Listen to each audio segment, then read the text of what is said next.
Welcome to Museum Archipelago. I'm Ian Elsner. Museum Archipelago guides you through the rocky landscape of museums. Each episode is never longer than 15 minutes. So let's get started. Every time an Apollo astronaut said the word Houston, they were referring not just to a city, but a specific room inside that city. Mission Control.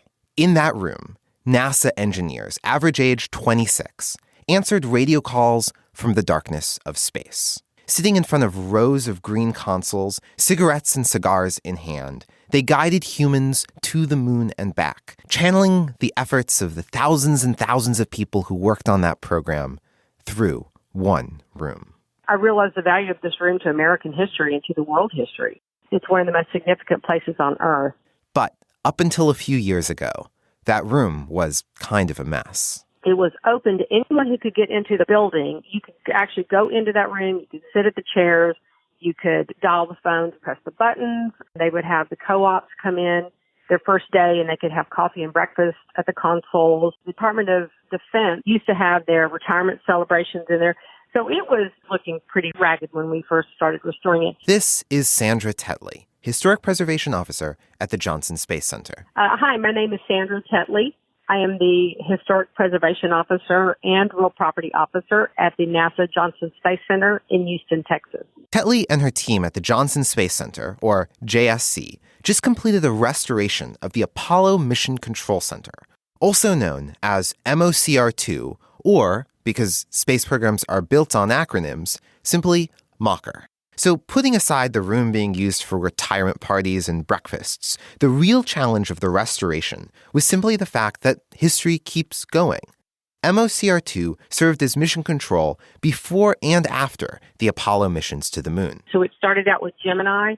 It flew all the manned Apollo missions. Then it did the Apollo-Soyuz test project, Skylab, and then began into Shuttle. And we actually lost the Shuttle Challenger out of this same room. So if the goal is to restore the room, how do you know what is the most significant mission? How do you know which era to restore it to? Well, in this case, it's clearly Apollo. Sometimes history is messy and its layers overlap, but here it's pretty clear.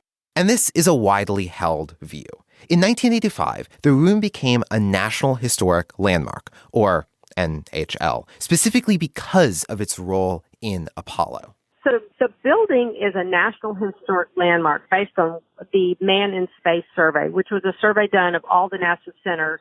When the building was designated that, they have a period of performance which was from Apollo 11 and then through Apollo 17, which is when men landed on the moon, of course, except for 13. But that was the period of significance of the room, meaning that in this designation of an NHL, this is what the big focus would have been about. By 1992, the room was no longer being used for any missions, and this gave way to the era of retirement parties and breakfasts. That's where the Texas Historic Commission stepped in, and they really fought to keep that room from being completely gutted and modernized. We were in the throes of Shuttle and Space Station, and so we did not have the budget or really the interest to do an actual restoration of that room. And because it was a National Historic Landmark, what happened is the Texas State Historic Commission made an agreement with NASA and with JSC to leave that room alone and to basically preserve it or restore it for posterity, because that is where we landed man on the moon. The renovation really got underway around 2014, when Tetley started applying for grants with the National Park Service. The interest was there, but it wasn't obvious what the next steps were. We began to try to get buy-in and support to do the restoration, and there's a lot of consternation because that room is so visible and it is so important. Various organizations on site wanted to control it, and they wanted to control the restoration. And so there was a big battle on who would do that and how it would work and how it would go. Tetley pushed for a restoration rather than a simple renovation.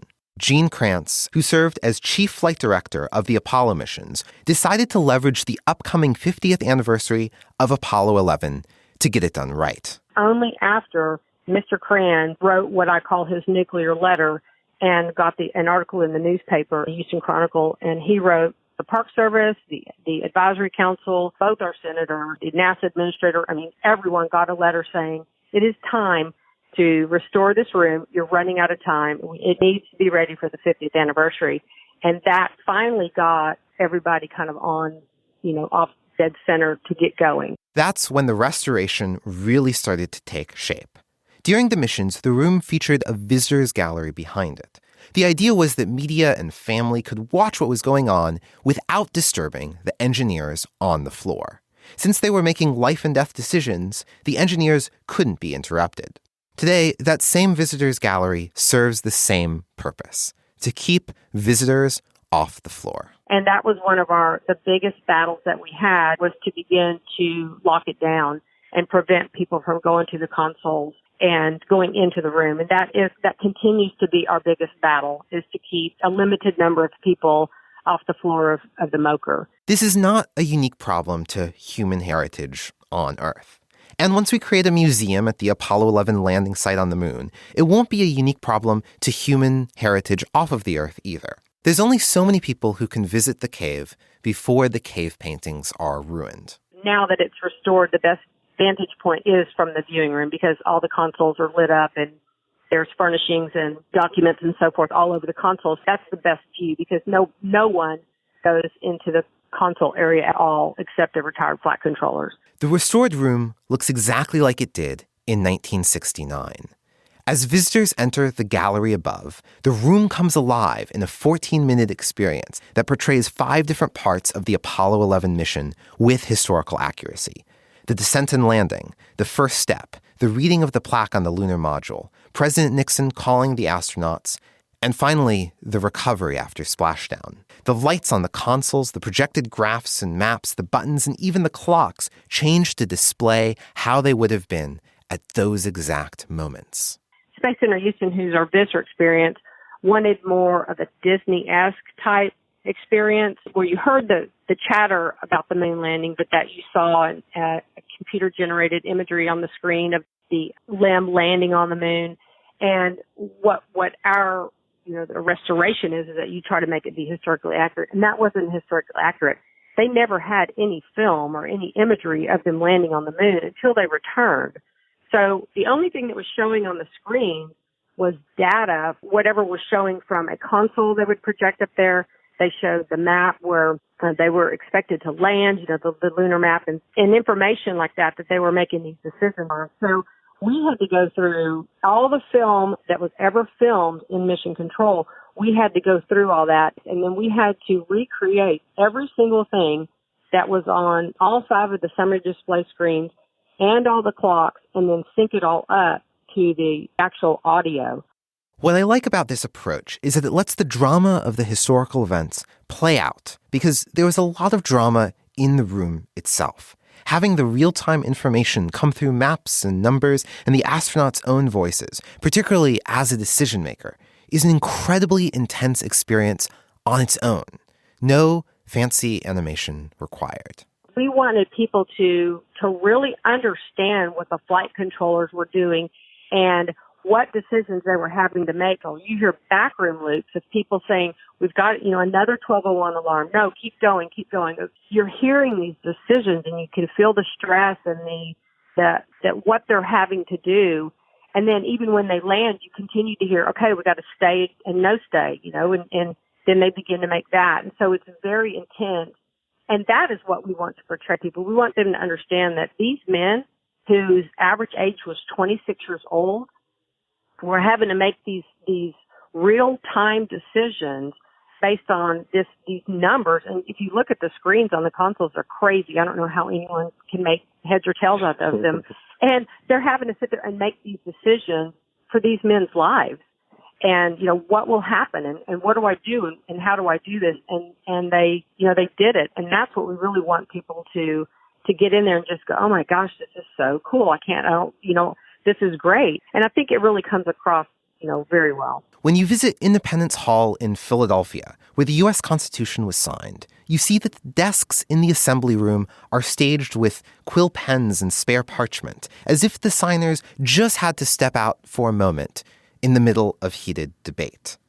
The restorers did the same thing here, but instead of quill pens, they studied the binders, cigarettes, ashtrays, and bottles of Coke the engineers had on hand from old film and video archives. When you go into and you view the MOCR, everything there is placed for a reason, based on film and still photography. And we placed it all there during, the mission for the flight controllers. And it is a little bit of a blend of flight controllers. For example, one may drink coffee and we'd have his coffee cup, that we may have the RC Cola can there as well. So we didn't try to just isolate it to one particular. There were different shifts during that time. And there was also lots of people in the room. There wasn't just the one flight controller. There was 4 or 5 people around each flight controller. So there was stuff everywhere. We have briefcase. We have sports coats that were there, jackets, and sack lunches that they brought in, and ashtrays. We realized that it just didn't quite get it without cigarettes in the ashtrays. Our ashtrays are full of cigarettes. And a funny thing about the ashtrays, they have those big amber ashtrays because they're cigar ashtrays. And the reason why they got the big cigar ashtrays is because they smoke so much that they would fill up the smaller ashtrays too fast. The restoration opened on July 20th, 2019, exactly 50 years after the room guided humans to the lunar surface for the first time. In attendance were Gene Kranz and other flight controllers and engineers. This time, though, they didn't have any life or death decisions to make. They could simply enjoy the room. So on the 50th anniversary, the flight controller said, we really want to have that room to ourselves. We don't want a big crowd. We'd like to take our wives in there, too, because they very rarely were able to take family and their wives on the floor during missions. That never happened during missions. One of the things the flight controller said is that, when they landed man on the moon, we did not get to celebrate. He said we were worried. We needed to determine, are they going to stay? Are they safe? Is everything working correctly? And they had to make those decisions, and so they never got to celebrate. So when the 50th anniversary came around, they really celebrated. And we had them all come in, and we showed them all the visitor experience, because a lot of them, that was the first time they'd seen it. And then we brought them on the floor, and all of them could just go and look at all the consoles, and they told us so much, no, this didn't look like this, and this looked like this, and oh my gosh, how did you find my coffee cup? That's just wild, and a lot of camaraderie. And then we took their pictures. So we took each flight team's pictures at their console. So we have these really great photographs. A lot of them were very emotional and sort of were able to really relive it and realize what they've done at this point. And so that was very special. That kind of, topped it all off. This has been Museum Archipelago. The best reason to join Club Archipelago is to support the research and work we do here on Museum Archipelago. But Club Archipelago members also get access to a bonus podcast feed, including a museum movie podcast called Archipelago at the Movies. This week, we dissect Season 7, Episode 16 of The Simpsons, an episode called Lisa the Iconoclast. Even though the episode came out in 1996, it feels surprisingly relevant to today's museum landscape, as Lisa discovers that the local historical society is propping up her town's founding myth for the benefit of those in power. Get instant access to this and other great perks by joining Club Archipelago on Patreon.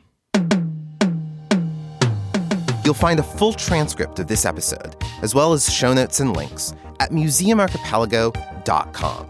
If this is your first show, subscribe for free in your favorite podcast player. And if this isn't, leave us a rating or review wherever you get your podcasts. Thanks for listening. And next time, bring a friend.